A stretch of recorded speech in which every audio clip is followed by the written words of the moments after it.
Bom dia, turma. Estou gravando esse vídeo para fazer o que nós faríamos em Meet ou em aula presencial, mas que vai ter que ser dessa forma, tá? Então, eu gostaria de passar uma forma, né, uma sugestão de correção das atividades do dia 17, que foi essa segunda-feira, né, 17 de maio de 2021, onde vocês responderam algum questionamento sobre o que vocês já estudaram, sobre ensino fundamental, sob a perspectiva da Base Nacional Comum Curricular. E aí, o primeiro questionamento é o seguinte: qual seria o perfil ideal do professor do primeiro ano do ensino fundamental no contexto da transição da educação infantil para o ensino fundamental? Bom, como vocês devem ter lido no subtítulo onde fala sobre transição da educação infantil para o ensino fundamental, que o papel do professor é de extrema importância de acolhimento dessa criança para a escola, muitas vezes será outra escola, né, escola de ensino fundamental. Então, esse professor, ele tem uma função muito grande no sentido de acolher essa criança e apresentar para ela um mundo escolar onde ela se sinta inserida, onde ela se sinta motivada, onde ela se sinta ainda criança, sim, né? O professor vai olhar para essa criança e vai entender que ela ainda é criança, ela não é obrigada a ler e escrever no primeiro ano do ensino fundamental, mas sim dar uma continuidade àquelas competências, né, habilidades e competências que as crianças alcançaram no final da educação infantil. Inclusive, é interessante que esse professor do ensino fundamental, do primeiro ano, possa, no início do ano, fazer de alguma forma um diagnóstico de como está a turma a partir das aprendizagens que as crianças deveriam ter alcançado no final da educação infantil, né? E isso vocês têm lá na Base Nacional de uma forma muito clara, inclusive naquele fragmento que eu já postei para vocês encontrarem esse texto mais fácil, né? Fiz um fragmento, um copia e cola lá para vocês. E justamente a número 2 é isso, é fazer uma síntese das aprendizagens que as crianças deveriam ter alcançado. Isso tá tão certinho, tão já falamos, né, sobre isso, e está tão claramente posto nesse texto sobre as aprendizagens que as crianças devem ter alcançado ao final da educação infantil, que é só vocês irem lá e fazerem uma síntese, ou seja, lá já existe uma síntese da própria base. E para vocês, né, o que realmente as crianças devem ter alcançado com as suas palavras, tá? Isso seria a número 2, tá?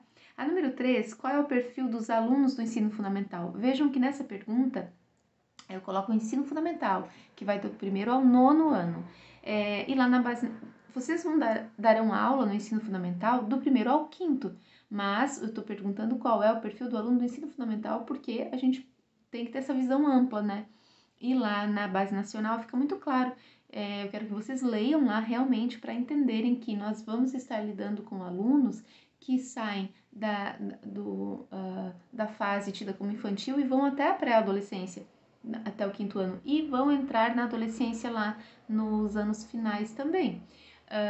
E nós, aqui no nosso recorte de anos iniciais, vamos lidar com crianças com diferentes idades, diferentes necessidades, e elas vão amadurecer sobre os nossos olhares na escola, né? Então, nós vamos encontrar crianças de diversas idades, em diversas fases de aprendizagem, diversas fases de desenvolvimento físico, de desenvolvimento cognitivo. Então, o nosso olhar sobre essa criança e sobre o seu desenvolvimento e a nossa responsabilidade com relação à complexidade que deve haver no progresso de um ano para o outro, isso é extremamente importante, né?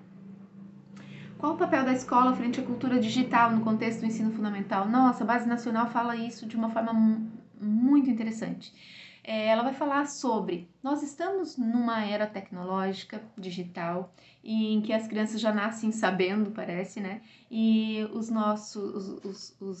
nativos digitais, os nossos alunos, vão saber lidar com tecnologias digitais, às vezes muito mais que nós. Porém, a informação que eles têm, muitas vezes, são informações muito superficiais com relação ao conhecimento científico e aos valores que nós desenvolvemos na escola. Então, o papel do professor é realmente orientar os alunos, sobretudo, a refletirem e debaterem sobre os assuntos, e não simplesmente ter acesso à informação, mas sim saber lidar com a informação. Isso é um papel social da escola também, né? Que é fazer com que as crianças se tornem cidadãos críticos, pensantes, né? Para que saibam atuar com protagonismo a sua própria história. E nós, na escola, com relação à cultura digital, a gente tem que entender que esses alunos, por mais que dominem essas tecnologias, eles precisam da nossa orientação o tempo todo, né? O Mário Sérgio Cortella fala que tem alguns que navegam na internet, outros afundam. As crianças podem muito bem saber lidar com algumas tecnologias, mas o aprofundamento do conhecimento, a profundidade que é a gente que vai dar, a gente vai orientar, na verdade, não dar, né? A gente vai orientar essa navegação, tá? Leiam lá e acrescentem nas suas respostas algo que eu tenha deixado de fora aqui, tá? Vocês têm uma questão que eu vou retomar em outra aula ainda, que é qual é o foco da ação pedagógica, né, nos 2 primeiros anos do ensino fundamental. Mas vejam bem, nos 2 primeiros anos do ensino fundamental, a gente vai apresentar o mundo letrado, a gente vai ensinar a ler não só as palavras, mas também o mundo. A gente pode utilizar muito da literatura infantil, que vocês estão tendo aula sobre isso. A gente pode utilizar muito o encantamento da literatura para o encantamento pela leitura. Então, apresentar a escola, apresentar o prazer de aprender, apresentar para a criança situações em que ela aprenda a aprender, tudo isso é muito importante dentro dos 2 primeiros anos do ensino fundamental, que ela saiba interpretar tudo. Isso é muito importante. A criança não pode ser retida, não pode rodar no primeiro ano, nem no segundo ano, né? Então, mesmo que ela ainda não saiba ler e escrever ao final do ano, e aí são diversas possibilidades de motivos, mas a criança não vai ser retida, tá? Então, a gente tem que ver de que forma nós estamos lidando com a aprendizagem dela. E qual a posição, número 6, qual a posição da BNCC com relação a uma educação significativa para o aluno que instiga sua autonomia e capacidade de reflexão? A base deixa muito claro que nosso papel como professor é, sim, fazer com que desenvolver situações de aprendizagem que faça com que o aluno reflita sobre o que ele está aprendendo e o que ele está construindo sobre a sua própria aprendizagem, tá? A Base Nacional deixa isso muito claro. Sim, nós não devemos trazer nada pronto, nós devemos instigar a construção do conhecimento e ainda a reflexão sobre ele, e nessa reflexão nós trazemos também a compreensão do aluno de que a aplicabilidade na sua vida real com relação àquilo que ele aprendeu na sala de aula, tá? O ensino fundamental tem quanto tempo de duração? Eu pergunto isso, é uma pergunta muito clara e reta, que são 9 anos, é do 1º ao 9º ano, porque esse tempo, essa duração dos 9 anos, ela é bem recente, né? Porque era 8 anos, né? Era da primeira série à 8ª série. Quando se passou de série para anos, qual foi o motivo? A gente não acrescentou um ano a mais no final, não é isso. O governo preocupado com a criança que entrava na primeira série sem nunca ter tido muitas vezes nenhum contato com o antigo pré-escolar, que era com 6 anos, para que a criança pudesse entrar numa etapa de ensino fundamental com mais base. Então se pensou em ter um primeiro ano que fosse que desse conta dessa transição também, né? Então, no primeiro ano do ensino fundamental, para vocês verem que a ideia não é exatamente alfabetizar, apesar de que as professoras alfabetizam no primeiro ano, apesar de que a maioria das crianças que a gente conhece estão preparadas para serem alfabetizadas, mas que isso se dê de uma forma lúdica, que não se deixe outras lacunas em aberto para trás, né? Que isso se dê de uma forma bem pautada no concreto. Mas quando se pensou em um ensino de 9 anos, foi por isso, para que nesse primeiro ano a criança não tivesse a obrigatoriedade, sabe, de aprender a ler, porque assim, ó, até bem pouco tempo atrás, dependendo da região do país que a gente esteja, as crianças chegam no primeiro ano sem nunca ter tido contato com nenhum material escolar. Nós vivemos aqui numa região de certa forma privilegiada, as escolas de educação infantil estão muito presentes, mas tem regiões que não têm isso, né? Então, essa é está na legislação federal, são 9 anos de duração, e o currículo, ele não significa que o primeiro ano é exatamente o antigo pré-escolar, tampouco o primeiro ano é a antiga primeira série, não, é tudo diferente, tá? Bom, eu quero também falar um pouco para vocês aqui, tô tentando falar rápido, mas não deixar nada de fundamental para trás. Já que nós tocamos no assunto currículo, eu gostaria de falar um pouquinho sobre currículo para vocês, né? Nós sabemos que estamos dando conta de uma boa revisão de 2020, currículo nós deveríamos ter visto também lá em 2020. Bom, eu passei na aula número 14, que foi do dia 5 de maio, um vídeo explicativo, rápido, muito bom, muito fácil de compreender, porém bem profundo, que fala sobre concepções de currículo. Nesse vídeo, o professor fala ainda assim, bem no início do vídeo, que ainda existe uma terceira concepção de currículo, que foi a primeira, que é uma concepção muito tradicional de currículo. E a tradicional a gente nem vai ver aqui, ele fala, né? Partindo do princípio de que todo mundo entende que um currículo tradicional é aquele em que é seguido um cronograma à risca, somente levando em consideração o conteúdo, levando em consideração que apenas o professor que é o detentor do saber, o aluno não, o aluno apenas recebe, né, como na educação bancária para Paulo Freire, em que o professor deposita no aluno os conhecimentos, né, e aí ele passa a falar de concepção crítica e de concepção pós-crítica de currículo. Vocês devem ter assistido ao vídeo.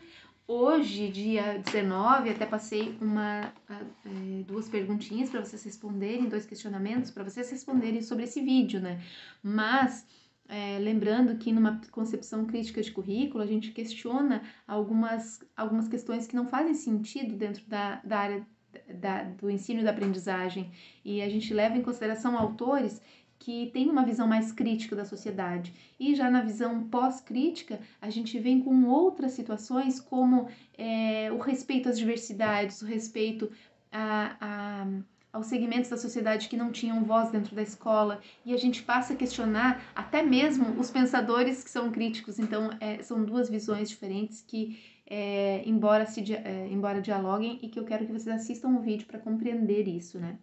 Aqui, nesta minha fala, eu quero deixar claro que currículo, a palavra currículo, se vocês perceberem, a gente utiliza para falar sobre a nossa estrada, o que já aconteceu conosco na nossa vida, não é? Então, por exemplo, só que a gente faz recortes. Por exemplo, se vocês forem entregar um currículo para um trabalho novo, o que vocês vão colocar nesse currículo? Se está no recorte de trabalho, vocês vão colocar ali toda a experiência profissional que vocês já tiveram, né? Ou experiência acadêmica que vocês já tiveram para alcançar aquela vaga naquele trabalho que a gente quer. Ok. Dentro da escola, quando a gente fala em currículo, e currículo é um assunto gigante dentro da educação, nós vamos ter vários assuntos ligados a currículo. Porém, a nossa primeira visão currículo é aquela lista de conteúdos que a gente tem que dar, que a gente pega lá na orientação, na supervisão de cada etapa do ensino, mas não. Não é errado dizer que uma lista de conteúdos que a gente tem que dar conta é currículo. É currículo também, mas não é sinônimo de currículo. Currículo é tudo aquilo que nós aprendemos na escola, tudo aquilo que se dá em todos os espaços da escola. Então, inclusive por isso a gente diz, né, que tem o currículo formal, tudo aquilo que a gente ensina e aprende na sala de aula, dentro de um conhecimento científico, e tem o currículo oculto, aquilo que fica nas entrelinhas, mas que a gente está aprendendo na escola. O currículo informal, que tem muito mais a ver aí com os temas transversais, com os valores que a gente aprende na escola. Currículo é tudo isso. E ainda tem um detalhe sobre currículo que eu quero trazer para vocês, que é assim, muitos autores falam sobre isso, sobre relação de poder dentro do currículo. É uma longa história e eu vou tentar falar de uma forma bem breve. Vocês já perceberam que, de certa forma, dentro da própria escola, as áreas de conhecimento, elas têm culturalmente um peso maior sobre outras? Por exemplo, nos parece, às vezes, de uma forma errada, que um professor de matemática e de português são mais importantes, entre aspas, do que professores de ensino religioso, ensino de artes. E, na verdade, não é assim. Todas as áreas do conhecimento são extremamente importantes. Aí a gente pega uma outra questão de relação de poder com relação a currículo, tá? Quando um governo